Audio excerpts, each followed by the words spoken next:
Es la hora de 180 grados. Consejos prácticos a conflictos modernos. Con el consejero familiar, Ernesto Pinto. Cuando los sociólogos hablan de una familia disfuncional o de las madres solteras, ¿qué nos quieren decir con eso?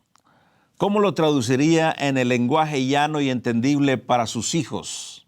Sencillo, que el padre se va de la casa y abandona a sus hijos y en muchos de los casos abandona sus responsabilidades con ellos.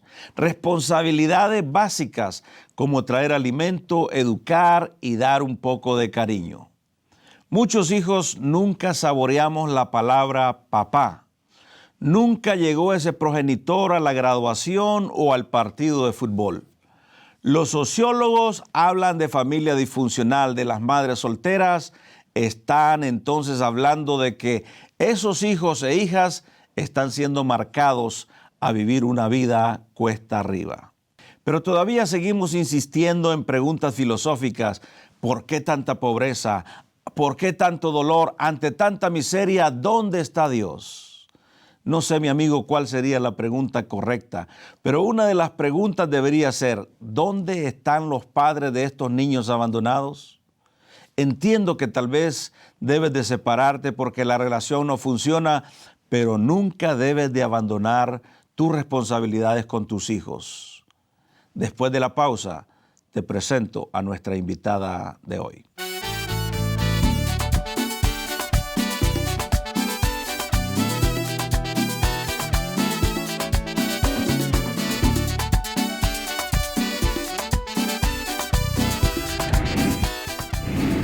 Gracias por tomar tiempo y estar con nosotros en esta audición de 180 grados. Yo soy su amigo Ernesto Pinto y en esta oportunidad conversaré con una madre soltera que nos contará su historia.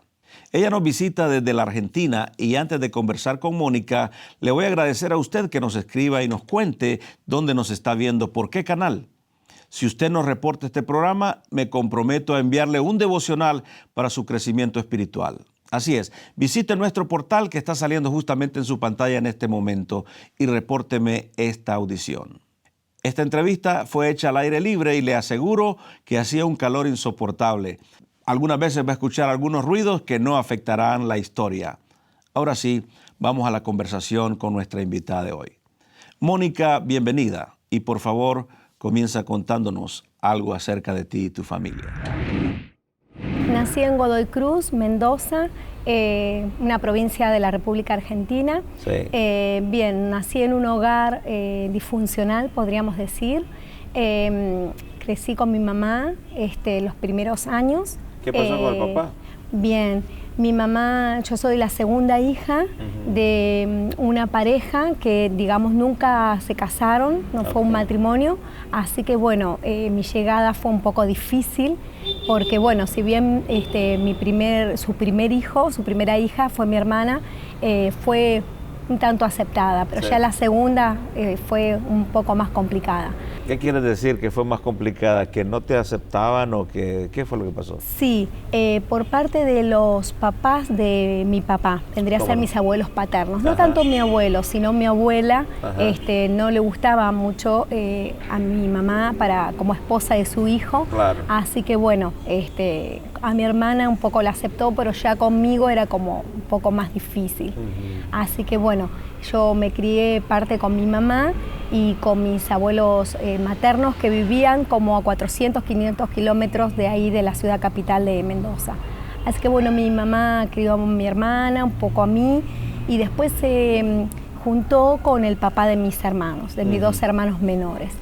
Así que bueno, fue un tanto difícil porque los primeros años de mi infancia yo estaba mucho con mis abuelos maternos y mi mamá tratando de llevar adelante un poco la nueva relación con su esposo, que era un tanto violento. Entonces vivíamos situaciones bastante complicadas. Había mucha violencia en el hogar. Mucha violencia en el hogar. Muy difícil para los niños, ¿no? Sí, muy difícil, porque por un lado yo lo apreciaba mucho y sentía que él me quería, pero bueno, por el otro lado él tenía esas actitudes bastante violentas, ¿no? Bueno, así que era difícil para mi mamá verla sufrir bastante.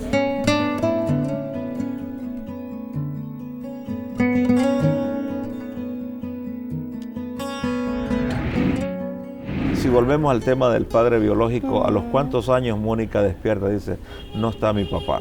Bien, nunca lo vi como mi papá, era como un hermano, porque yo iba a visitar a mis abuelos paternos y ahí lo veía. Él había formado de nuevo su familia, se había casado, tenía otro de mis hermanos. Marta, la esposa de mi papá, era una persona muy agradable, pero bueno, él siempre nos saludábamos, pero nunca era una persona muy... nunca lo vi como mi papá, era media rara la relación. Siempre mi papá fue mi abuelo materno y parte mi abuelo paterno. ¿Pero nunca te hizo falta ese padre?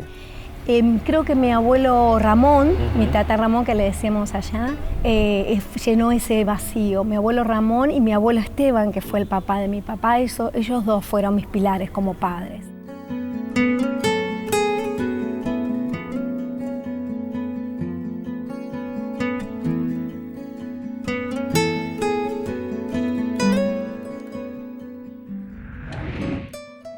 ¿Cuáles son las crisis que Mónica vive en su adolescencia? A la edad de más o menos 5 o 6 años, mi abuela materna se enferma gravemente de riñones, bueno, la tienen que internar. Es así que yo ya no puedo vivir con mis abuelos maternos y mi mamá iba a venir a vivir desde Mendoza, la ciudad de Mendoza, unos 1.200 kilómetros aproximadamente, hasta Capital Federal, hasta Buenos Aires, por una cuestión laboral. El asunto que mi mamá me dice, bueno, Mónica, ¿querés venirte a vivir conmigo y con Carlos y con tu hermano? ¿O querés irte a vivir con tus abuelos paternos a la ciudad de La Plata y tu hermana? Y para mí fue una situación difícil porque yo amaba mucho a mi mamá y no tenía tanto contacto con estos abuelos paternos. Pero bueno, por el otro lado yo sabía que el tema de las peleas y las discusiones y la violencia iba a continuar y que no era un lugar agradable para vivir, ni una contención. Y yo necesitaba un hogar donde poder estudiar y donde hubiera tranquilidad, así que decidí a la edad de 7 años irme a vivir con mis abuelos paternos a la ciudad de La Plata. Si vos me dirías, hay 2 cosas que me afectaron por la violencia en mi hogar, ¿cuáles serían esas 2 cosas en tu personalidad? Y un poco ser temerosa, bastante temerosa de lo que pudiera ocurrir. Bueno, como hijos, el tema que haya discusiones crea tensiones y uno no sabe cómo ayudar, ¿no? Eso por un lado. ¿La autoestima? La autoestima hace que uno siente que no vale, ¿no? Que uno no es lo suficientemente bueno o buena para alguien, ¿no? Entonces esa necesidad de agradar constantemente, ¿no? Wow. Sí, sí, creo que eso. Una vez que pasás la adolescencia y te enamorás, ¿qué es lo que pasa ahí? Bien, cuando me enamoro, ahí pasa una situación difícil. Yo a la edad viví con mis abuelos paternos hasta los 17, 18 años que terminé el colegio secundario. ¿Cómo no? Me vuelvo a vivir con mi mamá para todo esto ya se había vuelto a vivir a Mendoza, bueno, vuelve a vivir a la ciudad de La Plata y se establece. Una vez que está allí, yo hablo con mi abuelo paterno y le digo que me voy a ir a vivir con mi mamá. Sí. Para mi abuelo paterno significó un dolor muy grande porque, bueno, él me había criado y de repente yo me iba. Pero bueno, yo sentía que la situación con mi abuela era bastante difícil. Así que yo... O sea, que tenés que salir a los 17 años entonces. A los 17, 18 años. ¿Y qué pasa en esa época? Bien, ¿qué pasa en esa época? Bueno, cuando mi papá se entera, mi papá no vivía con mis abuelos, iba muy pocas veces, iba a visitarlos sus padres y de paso nos veía a nosotros. Él en uno de esos viajes me llama y me pregunta por qué yo había decidido irme de la casa de mis abuelos, de sus papás, que con tanto afecto me habían criado, que habían invertido en mí años de escolaridad, de educación. ¿Por qué los dejaba? ¿Y cómo era que me iba a vivir con mi mamá? Y sobre todo se había enterado que yo había vuelto a ir a esos locos, ¿no? Él le llamaba locos a la iglesia cristiana. Claro. Entonces me puso en una encrucijada, me dijo, o vos elegís a ellos o me elegís a mí. Y para mí fue una situación difícil porque yo le dije, no puedo elegir porque usted es mi papá y ellos, digamos, mi iglesia, yo amo a Jesús, no puedo elegir. Y me dijo, bueno, es así, acá o nunca más. Así que bueno, a la edad de 17, 18 años, dije que no me iba a apartar, que yo no elegía, pero que yo de Jesús no me iba a apartar del camino. Encuentro se transmite en todo Iberoamérica, temas que otros callan. Eso es Encuentro. Por favor, visite nuestro portal en www.encuentro.ca. Allí puede localizar una de las emisoras que transmiten Encuentro en su ciudad o país. Les invitamos a sintonizar Encuentro en su emisora favorita. Para más información, visítenos en el internet en www.encuentro.ca. Y ahora sí, de regreso al programa de hoy con el pastor y consejero familiar, el doctor Ernesto Pinto.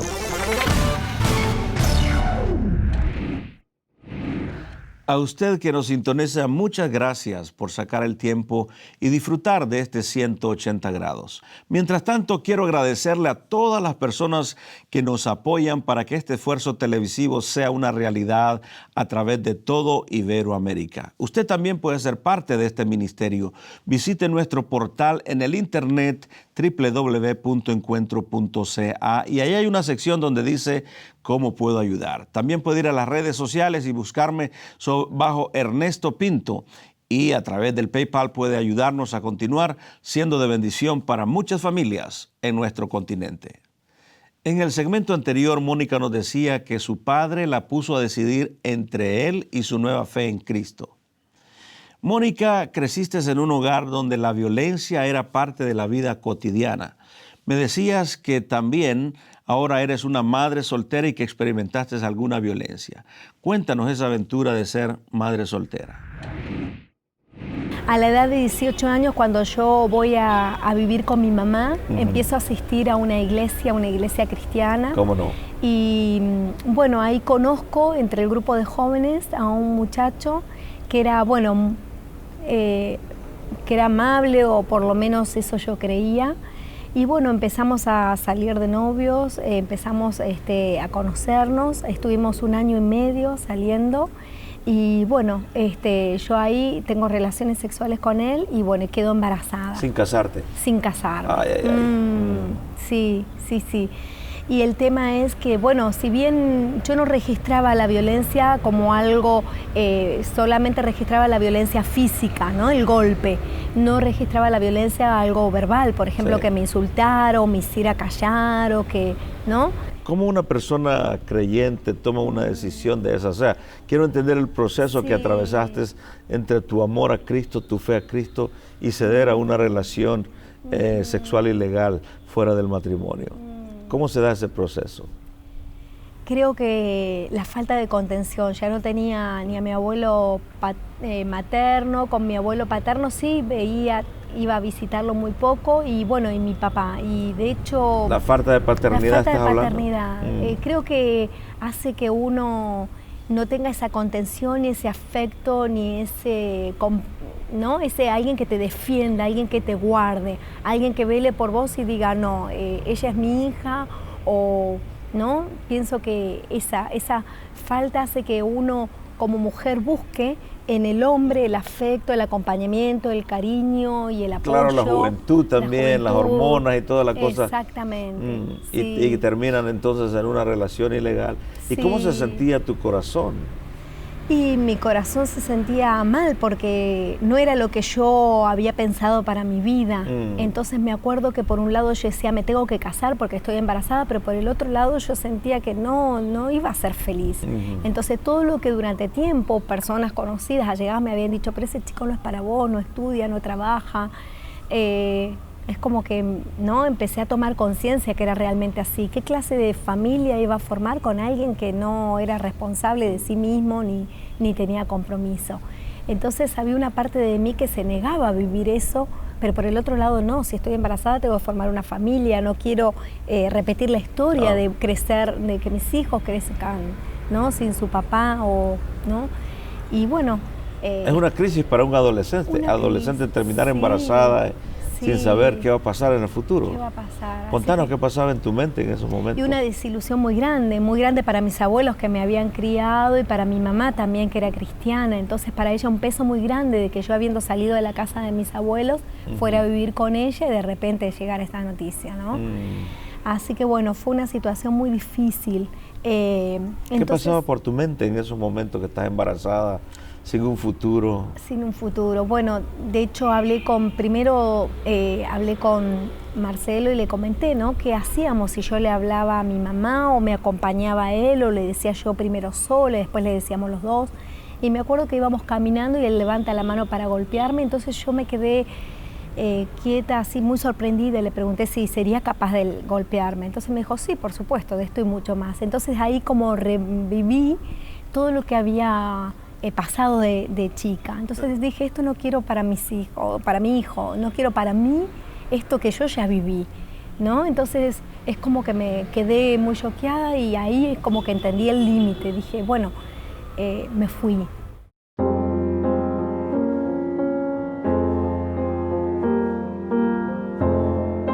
Una mentira, un logro, un deseo,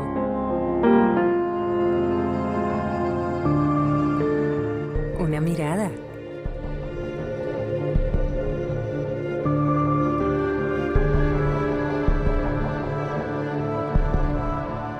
una curiosidad,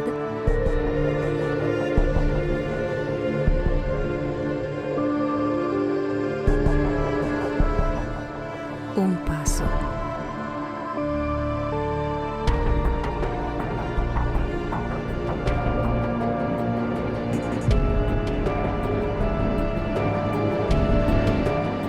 Una complicidad.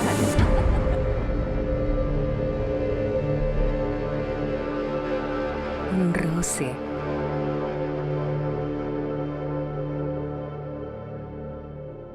Tal cual una gota de agua comienza una tormenta, tal cual una flama comienza un fuego, asimismo un solo gesto, una sola decisión puede cambiar tu vida. Paso a paso, puedes llegar a alejarte totalmente de Dios. Perdóname, yo he pecado. Dame tu amor, borra el pasado. Ayúdame a navegar,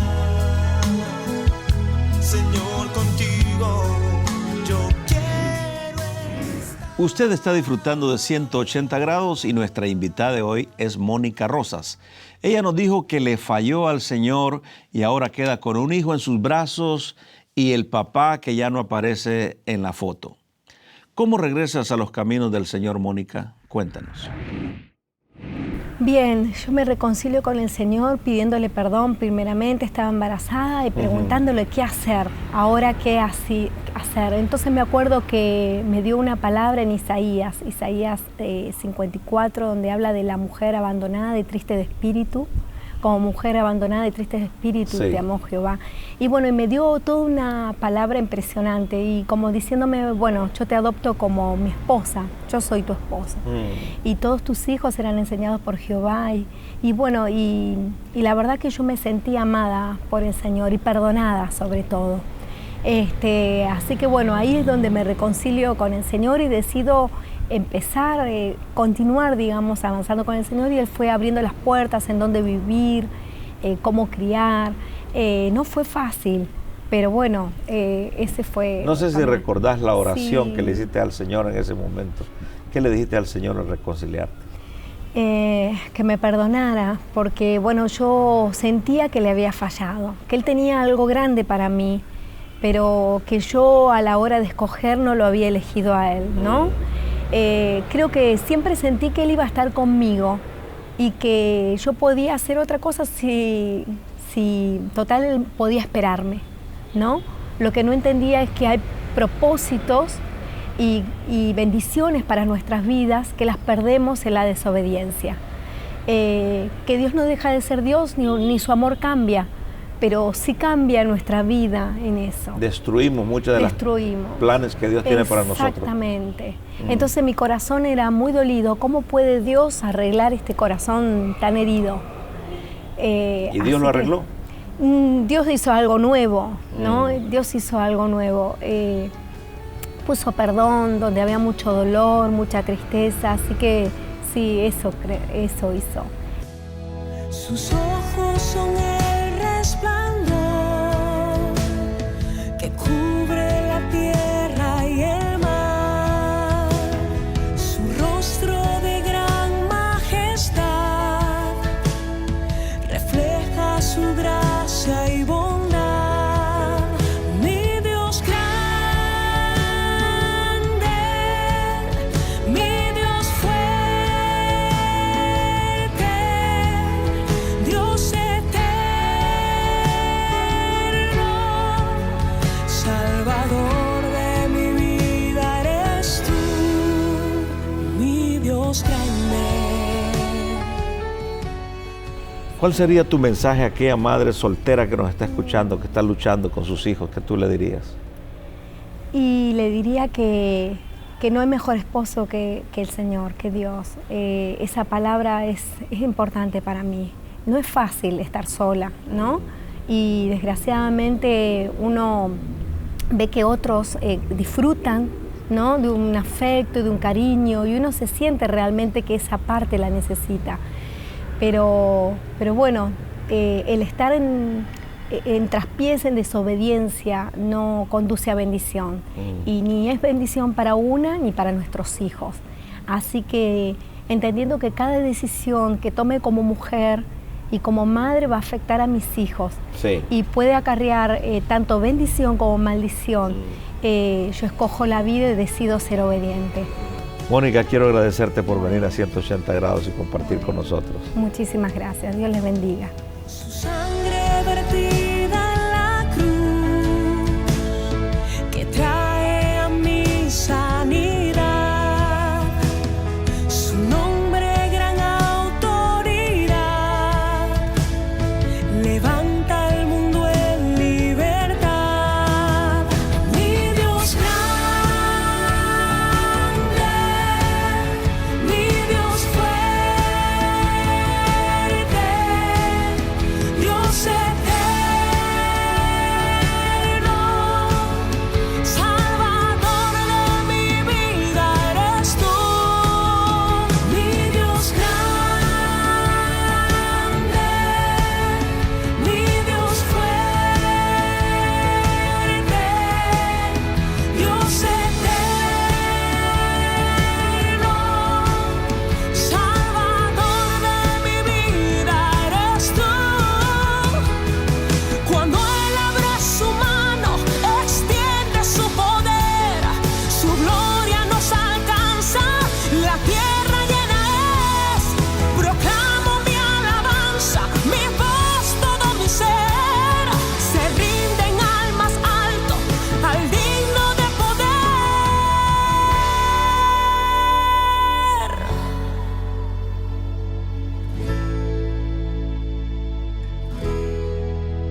Dios eterno,